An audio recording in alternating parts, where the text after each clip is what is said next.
अतिशय खळबळजनक घटना समोर आली आहे. 12 मे रोजी 1 ते 4 वाजताच्या दरम्यान गर्ग खदान सुरगाव शिवार कुही फाटाजवळ एक दोन नव्हे तर तब्बल 5 जणांचे मृतदेह आढळून आले आहे. याबाबतची माहिती पाचगाव पोलीस चौकी येथे मोहम्मद रफिक अन्सारी राहणार कुही फाटा यांनी दिली आहे. त्यांचा भाचा एहतेशाम मुख्तार अन्सारी हा नागपूरवरून कालपासून बेपत्ता होता. त्याच्या मोबाईलचे लोकेशन हे घटनास्थळ दाखवत असल्याचे त्याने सांगितल्याने पाचगाव चौकीतील पोलिसांनी त्या खदानीमध्ये जाऊन शोध घेतला असता एका महिलेचे मृतदेह दिसून आले. त्यावरून गोताखोर यांच्या मदतीने पुन्हा खदानीच्या पाण्यात शोध घेतला असता इतर प्रेत पाण्याच्या बाहेर काढण्यात आले. नातेवाईक हजर झाल्याने मृतकांची ओळख पटली. प्रथमदर्शनी या मृतकांच्या शरीरावर कोणत्याही प्रकारच्या जखमा आढळून आलेल्या नाही.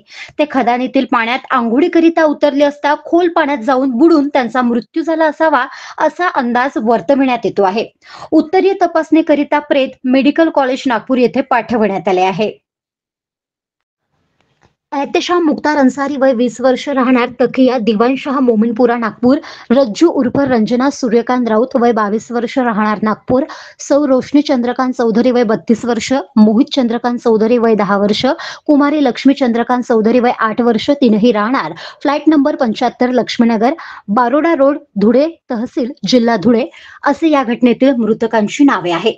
यातील एहतेशाम मुख्तार अन्सारी हे रंजना राऊतचे मित्र तर उर्वरित मृतक हे रंजना राऊतचे नातेवाईक असल्याचे कळाले आहे. याबाबत नागपूर पोलीस स्टेशन, गणेशपेठ आणि तहसील पोलीस स्टेशन येथे मिसिंगची नोंद आहे.